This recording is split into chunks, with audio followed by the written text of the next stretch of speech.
sariwang-sariwa pa sa aking isipan nung unang araw ko siyang nakita at nakilala.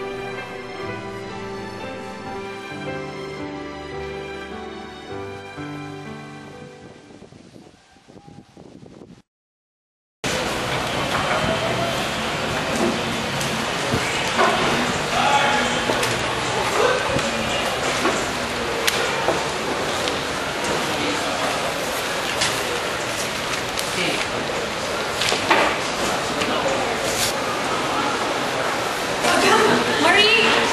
May bago daw tayong kaklase galing States. Talaga? Oo, bago daw. Sobra. Oh, really? Maganda ba talaga nilalaan siya? Oo, sobrang bago daw. Bakit tayo? Pumayaan na nga yan. Diba, nagdaan sa kumastay? Naka-upload yun. Ayun na lang. Mukhang teksan yun ako. Sabi ba, gusto niya yung meeting mo? Nakagiit. Hoy, guys! Ayan na yung kaklase natin galing States. Oh, ano ba niya? Welcome, Idol!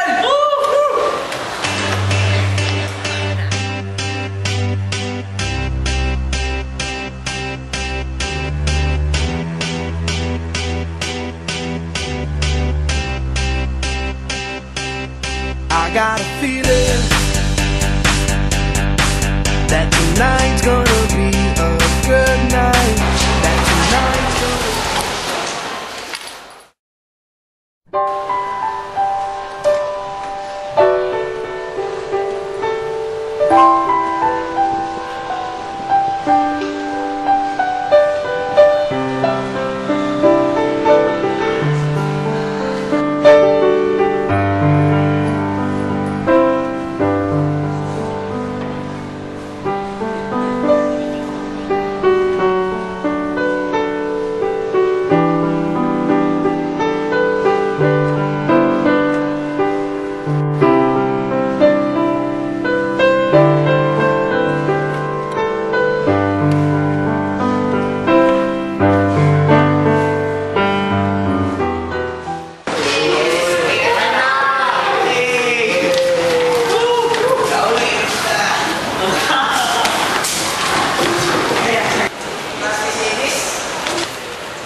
Oy, Angboy! Punta ka dito. Oy, may kasarap. Kasama ka bang nakain? Wala eh. Sa akin. Sige, tara. Tara, lahat na. Let's go. May table doon, no? Sige, punta tayo. Tara na. Pangay, sino nga ba yung tabi kong buhay? Marie? Si Marie ba yun? Ganda ba? Rosa dito. Ano? Marie Mendoza? Kilala mo ako, ha?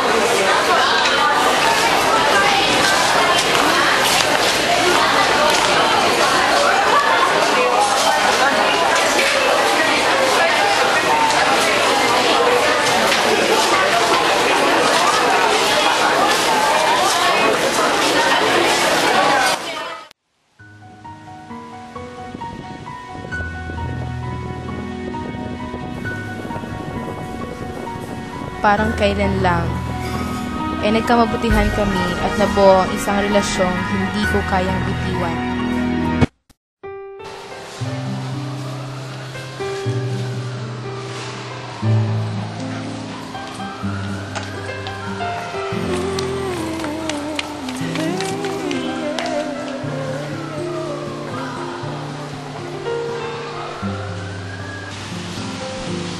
Magpakailan di ka mag-iisa sa hirap at ginhawa, ikaw ang kasama. Lahat ng pangarap.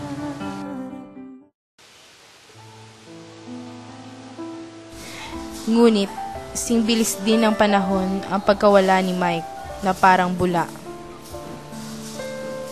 At ang hindi ko maiintindihan ay kung bakit bigla na lang siyang naglaho nang walang paalam.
huwag mo nang iparinig sa akin ang mga daing.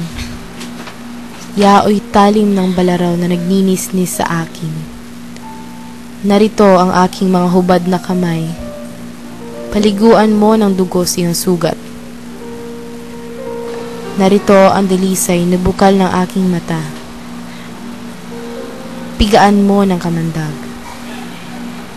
Narito ang labi kong naging pabaya sa pagluluwalhati.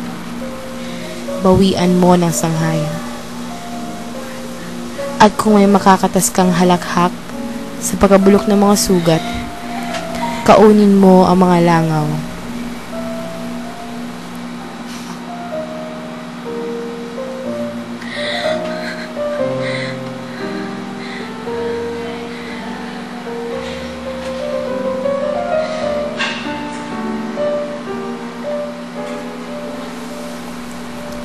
Simula nung bigla na lang siyang nawala, ganito na naging buhay ko.